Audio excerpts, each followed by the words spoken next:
আসসালামু আলাইকুম, সবাই কেমন আছেন? আশা করি সবাই খুব ভালো আছেন। আজকে আপনাদের জন্য গরমে দারুণ স্বাদের একটা রেসিপি নিয়ে চলে আসলাম।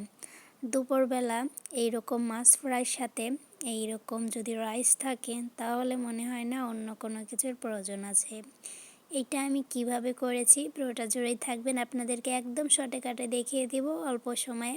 প্লিজ লাইক দিয়ে একটা সাথেই থাকবেন।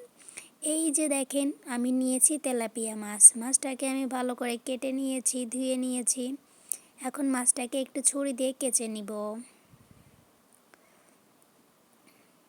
দুপুরবেলা আমার বরের জন্য শুধু আমি এই খাবারটা বানাইতেছিলাম, কারণ ও অনেক পছন্দ করে বিরিয়ানি বা রাইস, এগুলো অনেক পছন্দ করে। তো ভাবলাম আজকে আপনাদের মাঝে শেয়ার করি, আর ওর জন্য এটা আমি বানাবো।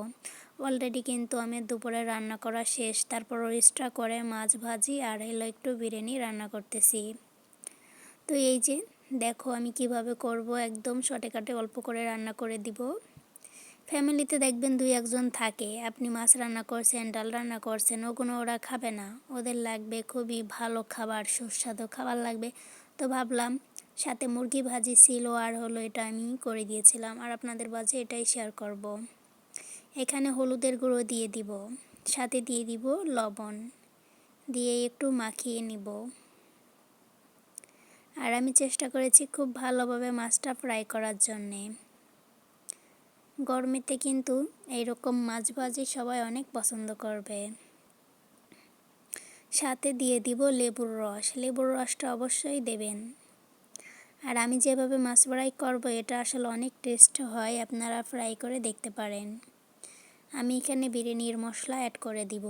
বিশেষ করে এই মশলাতে ধনে গুঁড়ো, জিরে গুঁড়ো সব মশলাই আছে কিন্তু। এরপরে আদা, রসুন, একটু পেঁয়াজ, শুকনো মরিচ আমি একটু ব্লেন্ডার করে নিয়েছি হালকাভাবে। এইটাকে আমি মাছের ভিতরে কিন্তু ঢুকিয়ে দিব, উপর দিয়ে হালকা করে দিব মাখিয়ে, তবে পুরোটা কিন্তু মাছের ভিতরে ঢুকিয়ে দিব।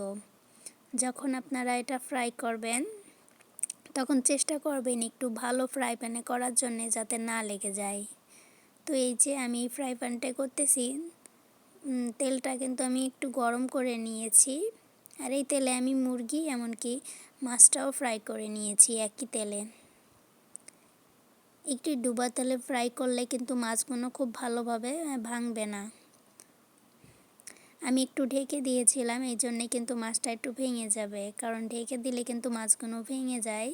এটা তোমরা জানো কি না জানি না, যেহেতু একটু পানি পানি হয়ে যায় এই জন্যে কিন্তু একটু ভেঙে যায়। আর আমি কিভাবে করতেছি তোমরা সাথে থাকো, দেখতে থাকো।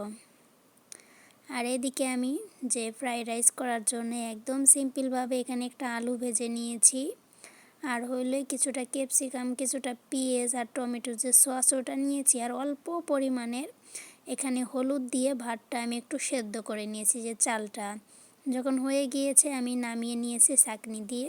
এখন আমি ভালো করে ফ্রাই করে নিব।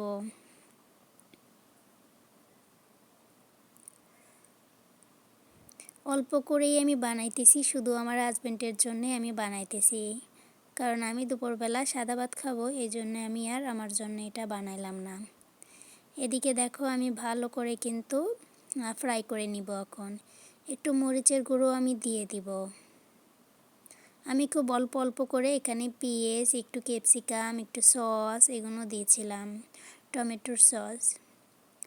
এর থেকে আর কোনো কিছু আমি দিইনি, এর ভিতরে একদম সিম্পলভাবে দিয়েছি। এখন আমি একটু মরিচ দিয়ে দিব, মরিচটা দিয়ে ভালো করে কিন্তু ফ্রাই করে নিব।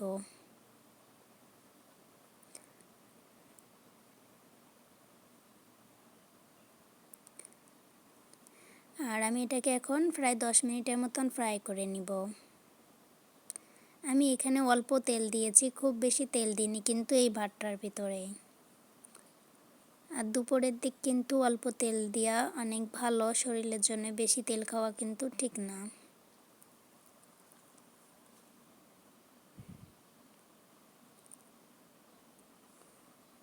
এখন আমি এটাকে ভালো করে ফ্রাই করে নিব। আর এই ভাতটা কিন্তু অনেক মজা হয় খেতে, তোমরা যদি না খেয়ে থাকো ঝটপট করে কিন্তু বানিয়ে নিতে পারো। দুপুরে যদি ভাতও রান্না করা থাকে ওটা দিয়েও কিন্তু তোমরা এটা বানিয়ে নিতে পারবে। এক কথা বলতে গেলে আমরা যে ভাত ভাজি করি ওই টাইপের, কিন্তু খেতে অনেক মজা হবে। চলো এটাকে এখন আমি নামিয়ে নিতেছি একটা প্লেটে। আর এটা দেখো কতটা ঝরঝরি হয়েছে ভাতগুলো, আর খেতেও কিন্তু দারুণ হয়েছিল।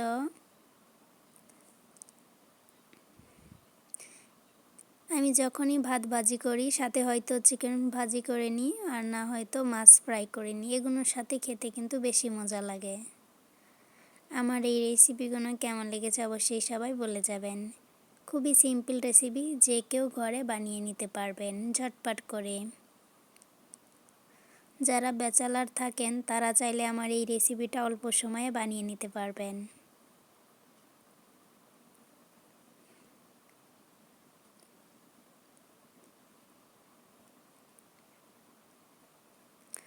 আর এখন আমি মাছ ভাজিটা উপরে দিয়ে দিব।